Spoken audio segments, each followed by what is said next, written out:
శ్రీ ప్రోలాపురగడ సత్యనారాయణమూర్తి గారి షేక్స్పియర్ సాహిత్య వైభవం 19వ భాగం 11/4/20.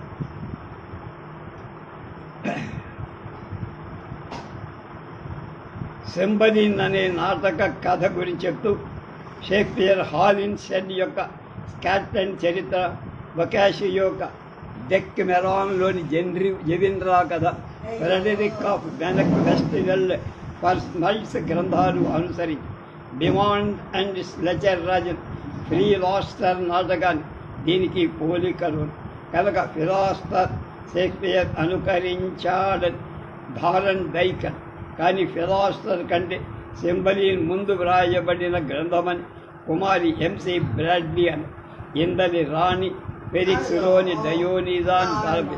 ఈ నాటకంలో కలాటన్ పాత్ర టెంపెస్ట్లోని క్యాలిబన్కు పూర్వం ఫెరిక్స్లో వలె కాకుండా సెంబరీన్లో కూడా సెంబరీన్ తర్వాత వ్రాసిన టెంపెస్ట్, వింటర్స్ టేల్ నాటకాలు తప్పు చెయ్యడం, దాని ఫలితం అనుభవించడం, అనంతరం క్షమార్పణ పొందడం కలిసి జాన్సన్ రాబీర్ ఈ నాటకాన్ని దుయ్యబట్టి ఆఖరి అంకం అనుసంగతం అని బెర్నార్డ్ షా అంటారు. అయితే చాలామంది విమర్శకులు ఈ నాటకాన్ని పొగిడారు. నా అంతరాత్మ ఓ వృక్షాన్ని ఫలం ఆశ్రయించినట్లు hang there like fruit my soul till the tree die అనిన పోస్తమస్ కవితామయమైన పలుకు గైడీరియన్ ఆర్వేగసు భాస్కరుని బాధల భయం లేదు, సీత గాలుల చీకాకు చింతలేదు. Fear no more the beast of the sun, the beat of the sun, nor the furious winter's rages అని పాడిన విషాద గీతాలు విశ్వ సాహితీ చరిత్రలో అజరామరమైన కవితా ఖండిక. హ్యామ్లెట్ నాటకంలో హ్యామ్లెట్ పాత్రల ఈ నాటకంలో ఇమోజన్ పాత్ర ప్రాధాన్యం. తన సౌందర్య సౌజన్యాలతో కలాటన్ వంటి మొరటువాడు ఇయోషియా వంటి దుష్టని సహితం ఆకర్షి ఒక్క రాణి ఆమె ఆకర్షణలో పడని వాడెవరు. ఆమె ప్రేమ నిశ్చలమై నిష్కళంకమై టిసోనియా పోస్తమస్ వ్రాసిన లేఖ చూసి తన దురదృష్టానికి చింతించిందే కానీ అతన్ని ఒక్క పరుషవాక్యమైన డెస్టిమోనో చేసిన పొరపాటులను కూడా చేసింది ఈమె కూడా ఆమెలాగా దుష్టుణ్ణి నమ్మి. అయితే డెస్టిమోనాకు లేని చొరవ, ధైర్యం, పట్టుదల, చాకచక్యం, శక్తియుక్తులు ఈమెకు ఆదర్శ మహిళగా షేక్స్పియర్ సృష్టించారు. స్త్రీ పాత్రలన్నిటిలో ఇమోజన్ పరాకాష్ఠనందుకు అని Swinburne, Drakes, Alfred Walls, Mark Van Doren presents. కొందరు విమర్శకులు ఇమోజన్ పోస్తమస్ సరైన భర్త కాదు, ఔన్నత్యం లేదన్నా, కానీ ఇమోజన్ మాట వలన దివి నుండి భూమికి దిగి వచ్చిన దివ్యుడిలా కూర్చున్నాడని ఇమోషియా చేసిన వర్ణన వల్ల ఇమోజన్ నిజంగా చనిపోయిందని నమ్మి అయ్యో నేను గతించి ఆమె సుఖిస్తే ఎంత బాగుంటుంది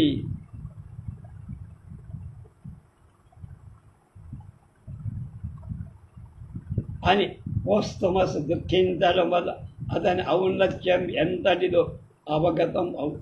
ద వింటర్ టేల్ అసూయాగ్రస్తుడైన లియోన్స్టన్ తన భార్య అయిన హెర్మియోన్ మిత్రుడైన పోలిక్టినస్ అనుమానించి భార్యని చెరసాలలో ఉంచి ఆమె వ్యక్తిత అనే కుమార్తె జన్మిస్తే ఆ కుమార్తె ఎడారి ప్రదేశంలో వదిలేయమనాగి.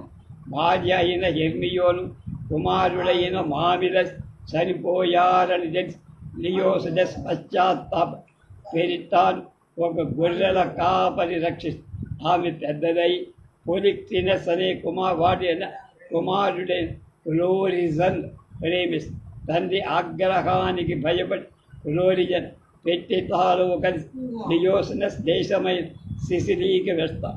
అక్కడ తండ్రి కుమార్తెలైన లియోనస్ పెట్టిడాలు కలుసుపడి పాలినా అనే ఆమె హెర్మియోన్ మొదట ఒక విగ్రహంలాగా లియోనిటస్కు చూపి తర్వాత ఆమె చనిపోలేదని చెప్పి అందరూ కలుస్తారు, సుఖాంతమవుతారు. ఈ నాటకానికి గ్రీన్ రాసిన పాన్ జోస్తో 1607లో రాసిన ఆధార్. షేక్స్పియర్ చేసిన మార్పులతో ఎటోనికస్ పాత్ర చేర్చడం, గొర్రె ఉన్నిని కత్తిరించే దృశ్యాన్ని సృష్టించడం ముఖ్యమై నటన వైవిధ్యం లేదు.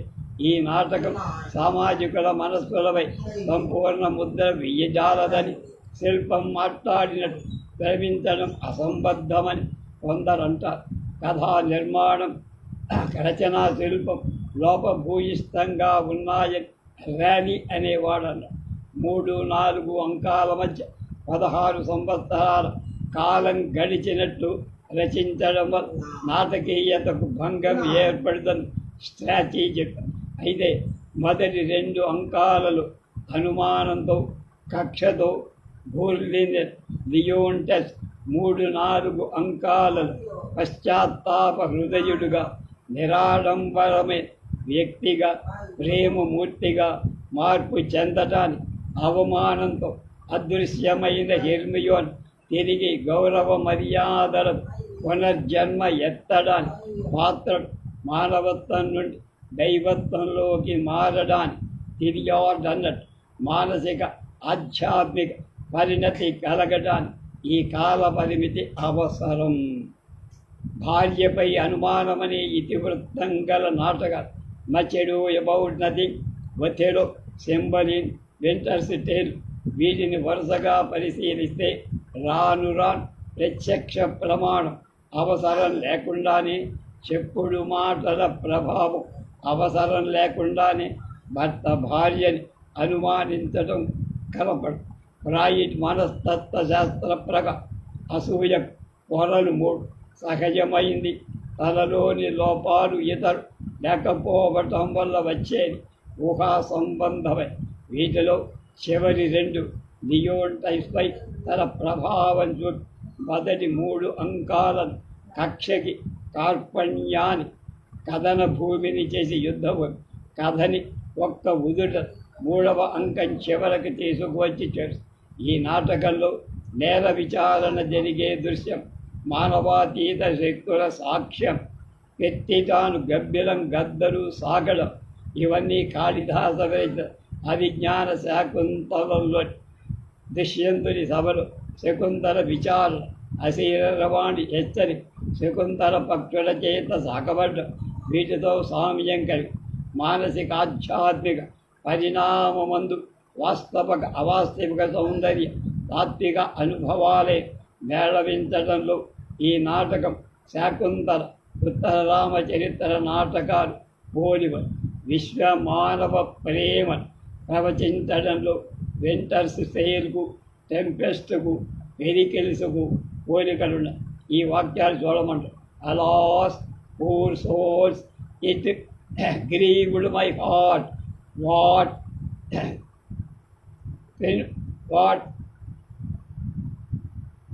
painful cries they made. And Pericles, oh, the most piteous cry of the poor souls, wintered, poor souls, thy perished tempest. కనుక భర్తల చేత పరిత్యక్తై మానసిక వ్యధకులోనై కుంగి ఆత్మశక్తితో చివరి అఖండ కీర్తి గౌరవాలతో పవిత్ర తేజ పుంజాలతో పరిపూరితలైన సీత, శకుంతలను హెర్మియోన్లో పోలికలున్న ఈ నాటకంలో when daffodils begin to peer అనే పాట, jog on the foot path way అనే పాట జగత్, ద టెంపెస్ట్ ప్రస్పెరో యాంటోనియోను సోదరుని మోసం కారణంగా తన కుమార్తె అయిన మిరాండాతో కలిసి ప్రాస్పెరో ఒక అద్భుత ద్వీపానికి వస్తుంది. అక్కడ సైన రాక్స్ అనే మంత్రగత్తె బంధించిన భూతాలన్నింటినీ విడిపిస్తుంది. ఆ భూతాల్లో ఒకటైన ఏరియల్ సహాయంతో ఒక కృత్రిమమైన గాలివాన సృష్టించి యాంటోనియో నేపిల్స్ రాజును సంబంధించిన ఓడను ముంచారు. నేపిల్స్ రాజు యాంటోనియో ఇద్దరు పశ్చాత్తప్తులకు నేపిల్స్ యువరాజ ఫెర్డినాండ్ మెరాండవుపై గల ప్రేమను ఉజ్వలింపజేసి తన మంత్రదండాన్ని విరిచి అందరాన్ని క్షమించి ప్రెస్పరో తిరిగి తన దేశమైన మిలాన్కు వెళ్ళిపో. ఈ టెంపెస్ట్ అనే నాటకంలో సంగ్రహంగా ఇది వృత్త. ఈ నాటకం షేక్స్పియర్ దాదాపు నాటక రంగం నుంచి నిష్క్రమించినట్టు ఇదే చివరి. దీని తర్వాత హెన్రీ ఎయిత్ అనే ఇంకో నాటకం రాసిన అది ఆయన నాటకీయ చాతుర్యాన్ని ఏ విధంగా కూడా సూచన. అందువల్ల టెంపెస్ట్ నాటకమే షేక్స్పియర్ చివరి నాటకంగా మనం భావించాం. ఈ విధంగా చివరిదైన ఈ నాటకంలో తన పరిపూర్ణమైన యావత్ నాటక జీవితాన్ని షేక్స్పియర్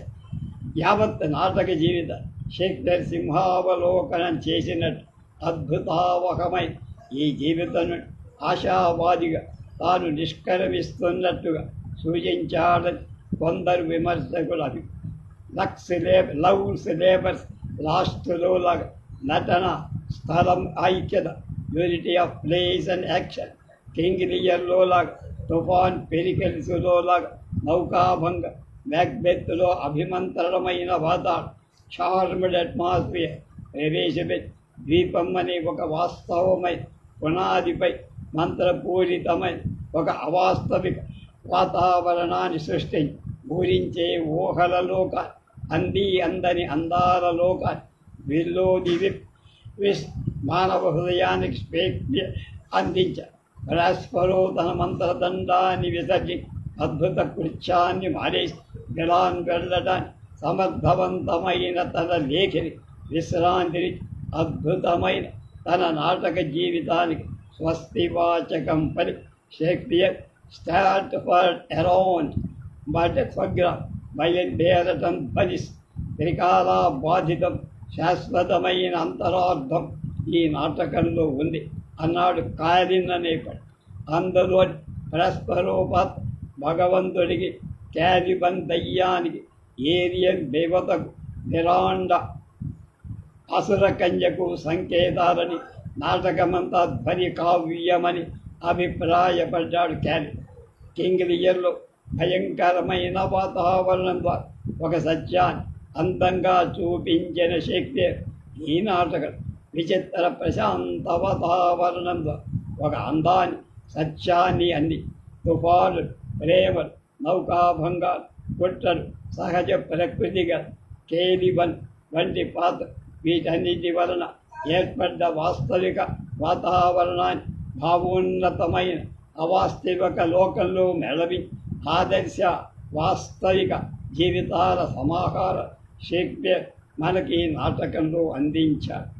ఒథెల్లో, లియర్ నాటకాల వల్ల హృదయం బరిది, కళ్ళు అశ్రుపూరితాలై షేక్స్పియర్ నాటకాల్లో చిన్నది అన్నిటి యొక్క కవితా సారమైన ఈ టెంపెస్ట్లో అంటే తుఫాన్ శిల్ప సౌందర్యాన్ని హృదయం ఆనంద తరంగితమై కళ్ళు ఆర్ద్రపులు పాఠకుడి లేక ప్రేక్షకుడు రసహృదయం ఇందులోని అద్భుత కళా విన్యాసమని హరివిల్లుపై విహరించి కరుణ, ప్రేమ, క్షమ, ప్రతిభా సంపద, పశ్చాత్తాపం, పునఃసమాగం, ఆనందమనే సప్తవర్ణాలని అనుభవిస్తూ నేరం అనే నీటి బిందువులపై పశ్చాత్తాపమనే కాంతి కిరణాలు పడి ఇంద్రధనుస్సుగా భాషించిన కాంతివర్ణ సమాహారమే సౌందర్యమయమైన ఈనాడు. బుకడోరస్ అనే పురాణ కథ, ఒక జర్మన్ కథ, ఒక స్పెయిన్ కథ, ఇవన్నీ టెంపెస్ట్ కథని పోలి ఉన్న 1609 వర్జీనియాకై వలస వెళ్ళిన సోమర్సెట్ యొక్క నౌకాభంగం కావడం, అందులోని వ్యక్తులు బెక్ముడాస్ అనే ద్వీపానికి చేరుకొని అక్కడ విచిత్రమైన అనుభవాలు పొందడం మొదలుగా గల విషయాలే ఈ నాటకానికి ఆధారం అని చాలామంది అనాగరికమైన ప్రకృతి క్యాలిబన్ క్రీస్తు మతంలో ఇందులో క్షమాగుణానికి పురస్పరోపణ 5వ అంకం 1వ దృశ్యంలో 28వ లైన్లో పురస్పరో yet with my nobler reason against my barely do take part the rarer action is virtue than vengeance. ఈ నాటకానికి ఆ మాటదే జీవం అంట. రేపు హెన్రీ ఎయిత్ అనే నాటకాన్ని గురించి తెలుసు.